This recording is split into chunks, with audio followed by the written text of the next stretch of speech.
Bismillahirrahmanirrahim. Assalamualaikum warahmatullahi wabarakatuh. Sebelum saya mengeluarkan pertanyaan, saya minta maaf yang sebesar-besarnya karena keadaan seperti ini tidak sopan. Lagi kerja, namanya juga kuli. Harap maklum, saya mohon maaf yang sebesar-besarnya. Yang saya mau tanyakan kepada ulama saya semuanya, ini tentang hukum talak. Saya mohon penjelasannya, ada tak yang menguatkan hukum talak ini yang dari 4 madhab yang katanya kita sebut 1000 jatuh 3, sebut 3 jatuh 3 itu. Ada tak perintah Allah seperti itu? Karena saya dengar dari pendapat yang lain ada yang dikuatkan oleh perintah Allah di surah Al-Baqarah ayat 229 tentang hukum talak itu bertahap. Nah, ini yang saya pernah tanyakan kepada semua ulama saya, ada enggak yang menguatkan 4 madhab ini dari Allah seperti itu? Misalnya, ini contoh, saya berikan kalian hukum talak itu bertahap, tapi kalau kalian melanggarnya menyebutnya 1 kali 3, saya jatuhkan 3. Itu harus firman Allah seperti itu yang mengesahkan. Itu baru namanya kuat, karena hukumnya ini wajib. Dan yang wajib itu cuma 1, menurut saya yang bodoh, saya mohon maaf yang sebesar-besarnya. Hukum yang wajib itu hanya 1 dari Allah, perintah dari Allah. Kalau perintah dari ulama ataupun bahkan Nabi kita tidak boleh namanya wajib. Kenapa saya bilang begitu? Kalau perintah dari ulama kita ataupun Nabi kita namakan wajib, hukumnya wajib, maka Tuhan kita tidak 1. Tuhan kita jadinya 2. Kenapa saya bilang begitu? Karena hukum Allah itu cuma 1. Kewajiban kita wajib. Dia perintahkan apa saja, Allah perintahkan apa saja, hukumnya wajib untuk kita kerjakan. Dan yang lain daripada perintah Allah itu namanya sudah ada, sudah dibedakan, namanya sunnah. Supaya jangan salah paham. Nah, kalau di sana di 4 madhab ini misalnya, di 4 madhab ini tidak ada perintah Allah yang menguatkan di sana, maka itu hukumnya tidak wajib sebenarnya. Hukumnya sunnah. Kalau wajib jelas kita menduakan Allah. Kita punya Allah 2 jadinya. Kenapa saya bilang begitu? Karena perintah Allah itu wajib. Cuman 1 dari Allah. Kalau perintah yang lain namanya sunnah. Sama-sama bagus. Tapi biar kita bisa membedakan mana perintah Allah, Tuhan kita, dan mana Nabi ataupun ulama kita yang pendapatnya juga sama-sama bagus, tapi namanya dibedakan dengan sunnah. Dan posisinya itu sudah berbeda. Sunnah kalau kita lakukan sudah jelas pahala yang berlimpah. Kalau kita tidak lakukan jelas tidak berdosa, namanya sunnah. Makanya Allah memberikan nama yang berbeda, sunnah dan wajib. Dan di hukum talak ini saya melihat hukumnya wajib. Nah, ini yang saya takutkan.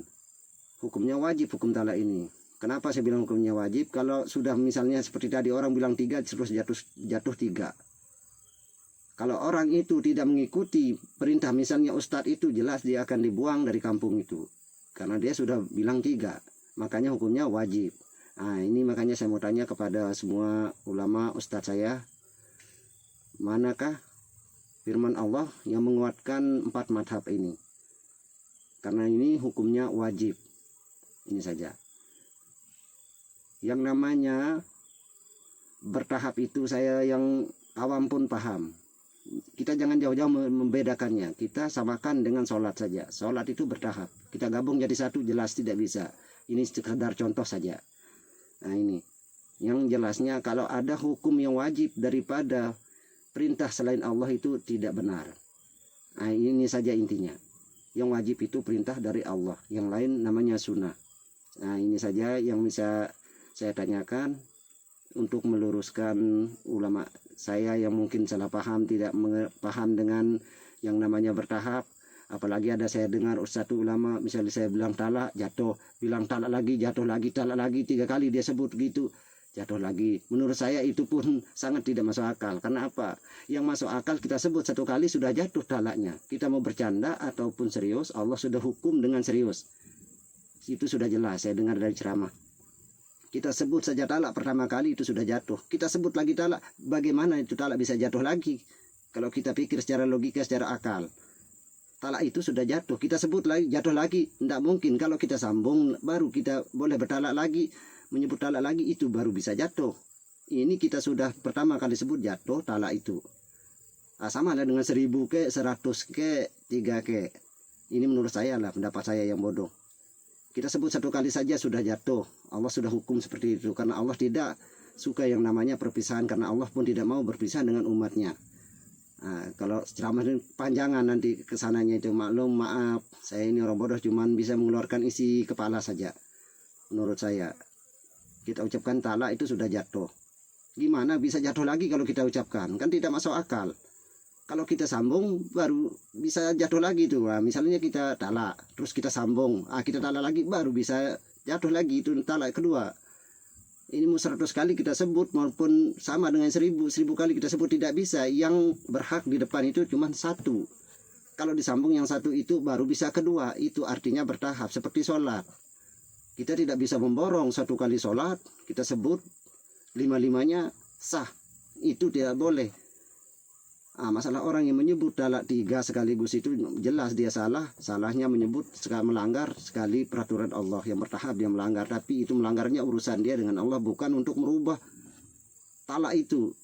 Nah, ini yang merubah pendapat para ulama. Ulama kita yang merubah. Berarti ini makanya saya mau bertanya, adakah firman Allah di sana yang mengatakan hukum talak itu bertahap, tapi kalau kita melanggarnya Allah mengesahkan 3. Misalnya kita bilang 3, Allah sahkan 3. Itu jangan dari para ulama ataupun dari pendapat, karena itu tidak boleh. Ini masuknya ke hukum wajib. Soalnya yang wajib itu tadi saya sudah bilang cuma satu, perintah dari Allah. Selain dari Allah itu hukumnya sunnah, supaya kita tidak punya 2 Allah, cuma satu Allah. Demi Allah cuma satu, maha benar Allah dengan segala firman-Nya. Itu saja yang saya tahu. Namanya juga orang bodoh. Ini mungkin ini saja yang bisa saya sampaikan. Lebih kurang saya mohon maaf yang sebesar-besarnya. Mungkin saya kurang sopan, jangan dimasukkan ke dalam hati. Mudah-mudahan ada manfaatnya. Saya lagi kerja ini, saya mohon maaf yang sebesar-besarnya saya tidak sopan. Assalamualaikum warahmatullahi wabarakatuh.